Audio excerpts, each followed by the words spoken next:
science classes, and after understanding all the points relate with the living in your class 7th like respiration, transportation, excretion and also nutrition. But you know all these are completed or obviously that is integrated relate with, or you may call relate with, cell. So what is cell? Cell is just new term for all of you. Cell is basically a structural and functional unit of life. Get the point? Not at all. Okay, try to understand. A structural means whole the body, whatever, right from the very small ant to very large, very huge elephant, all are made up of cell, right? Like all the buildings made from the bricks. Similarly, all the human beings, even all the animals, made from the cell. They are structural and functional. Structure are obviously completed by the cell. And what about the functional? Almost all functions are accomplished inside the cell. You get the point? Okay, fine. So basically cell is the structural and functional unit of life, right?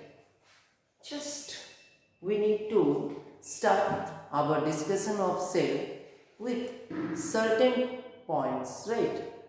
So basically organism may be either made up of single cell, right? One cell, amoeba, paramecium, yeast, lots of organisms are there which made from the single cell. That's why that is called unicellular. Uni means single, cellular, unicellular. And certain organisms, not except few organisms, almost all organisms made from the many cells, right? Many cells. That is called multicellular.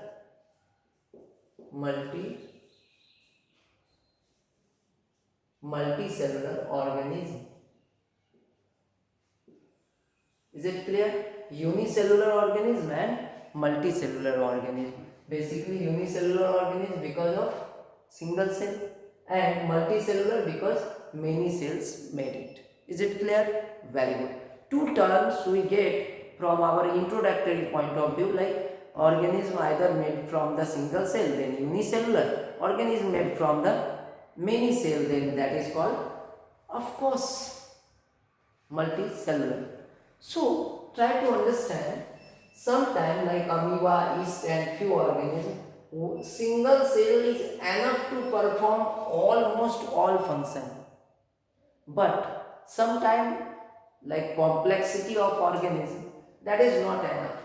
So in multicellular organism, single cell is unable to perform almost all function. That's why they need to associate it. They need to combine together for performing a particular function, right? If just try to compare these things with our society, like if I have single room, then in one corner there will be kitchen, bed will be at the same room, and almost all function we will accomplish in that particular cell, that single cell.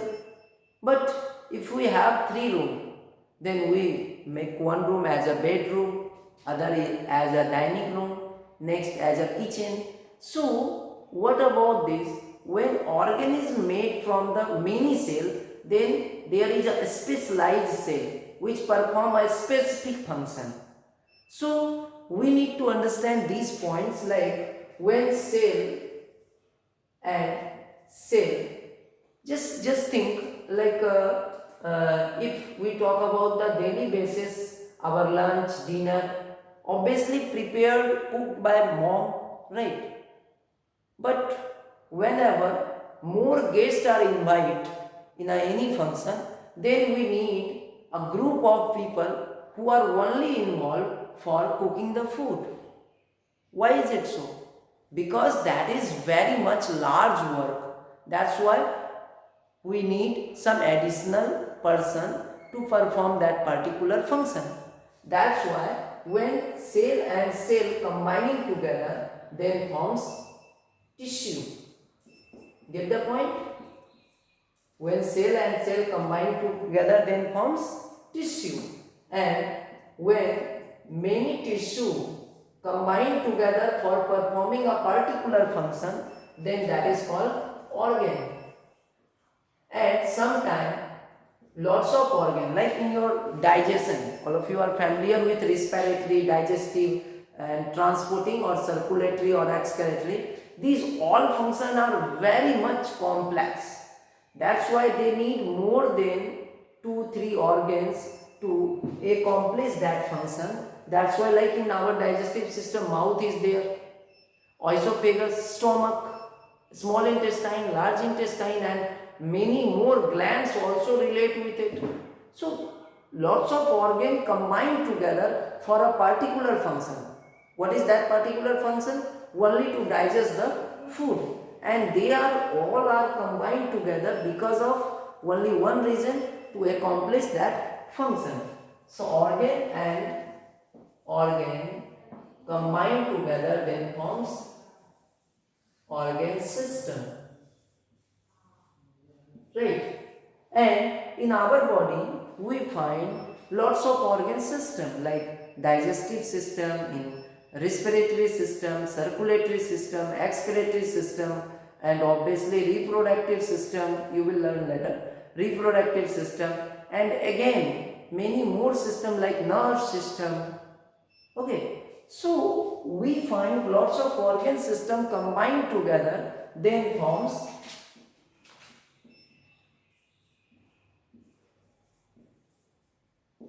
body or organism.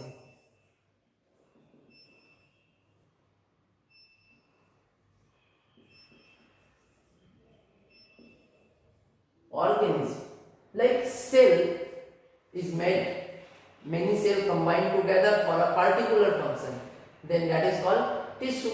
And many tissue combine together for a particular function, then that is called organ. And many organs combine together for a particular function, then that is called organ system. And organ system combine together, then forms organism or body. Is it clear? So basically we find cell, tissue, organ, organ system, and organism. Organism made from the different organ system made from the organs, organ made from the tissue, and tissue made from the cell. We need to take an example, very simple example. We are here, human body made from the many, 11 organ system in our body. So one of them is like digestive system. Digestive system consists of, lots of organs, in which one of them is a small intestine, where almost all food components are not only break down but also absorbed. Try to understand, a small intestine is an organ, but they must have different kinds of tissue, right? These are the small intestine. So basically a small intestine is a pipe-like structure. So upper surface of the small intestine also have different tissue. Inner surface have different tissue, and whatever you call a small villi are also consist of different tissue. So in one organ, in every organ, there are chances of more than 3, 5, 7 types of tissue are there, because every organ need protection from out surface or rest of other part. That's why that is the uppermost part of the organ is made from the epithelial tissue, like protective tissue. We will learn all these types of tissue in class 9th, but try to understand every organ must have to have tissue and every tissue must have to have cell. Is it clear? Okay, fine. So in next video, in next topic, we must be aware about the, because just try to understand cell is a structural and functional unit of life that is very much small, right? And before 1665, before Robert Hooke, no one know about the cell. First time Robert Hooke observed cell in the form of V-comb. V-comb, you are familiar with V-comb, like madhumakki ka chhata, right? So try to understand, they find cell in the form of V-comb, structures like V-comb.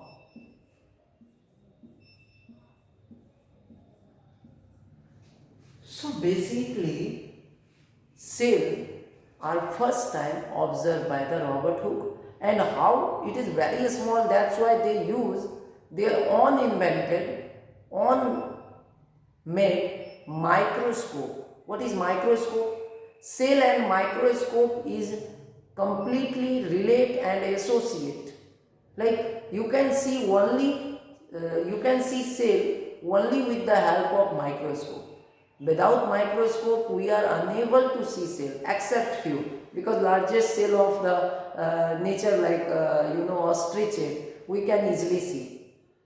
Just try to understand, cell are very small in size, that's why we are unable to see cell. That's why we need microscope to see cell. Is it clear? Very good. So in next video, in next point, we will learn about who discovered cell, who discovered nucleus, who discovered cytoplasm, and what are the cell theory, or few more topics relate with it. But firstly, before ending of today's class, I want to just give you some basic information that's a very much important for all of you. How many types of cell? Right. Types. How many types of cell? In classification, always we must have some idea. If I want to classify your class into 5 categories, like who has scored more than 80 marks, who has scored more less than 80 to 60, right? Between 80 to 60, less than 60 to 40, less than 60 and more than 40. Similarly, we categorize classes on the basis of marks, right? May we classify your class into 2 groups, male and female, boys and girls. Similarly, we can classify types, means every classification there is needs some base. Without bases, we cannot classify any of the things. Like we may classify your class into 2 groups, but on the basis of color of skin, but that's a bad thing. But try to understand, may we classify? We may classify your class into 2 groups, either you are in proper uniform or not in proper uniform. So we can classify, but we must, every classification we must have to have some base, right? Without base we cannot classify. So try to understand, if you learn anywhere about the classification, then try to find on what basis they try to classify, then you can easily operate that particular basis. So get the point. Types of cell, like prokaryotic,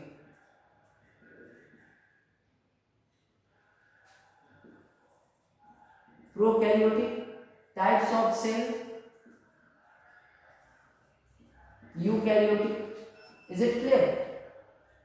All of you are very much familiar with mathematics, and we find karyotes is common. Karyotic is common. Basically, karyotes means Karyotic means nucleus. Karyotes means nucleus. Get the point? Karyotes means nucleus. So nucleus, on the basis of nucleus, we can classify cell into two categories. What is it? Pro means primitive. Primitive means undeveloped. Undeveloped, right? Or simple. Right? U means true or developed. Developed, right? Or complex. Get the point? So basically karyotes means, all of you understood, karyotes means nucleus. So cell may be of two types. One cell which have nucleus but undeveloped nucleus, there is no nuclear membrane. That's why that is called prokaryotic, because there is no separation of nucleus and cytoplasm. Get the point? If nucleus is undeveloped, then that is called prokaryotic. If nucleus is completely developed, like this one, nucleus is completely developed, then that is called eukaryotic. Means nucleus is covered with the nucleus membrane.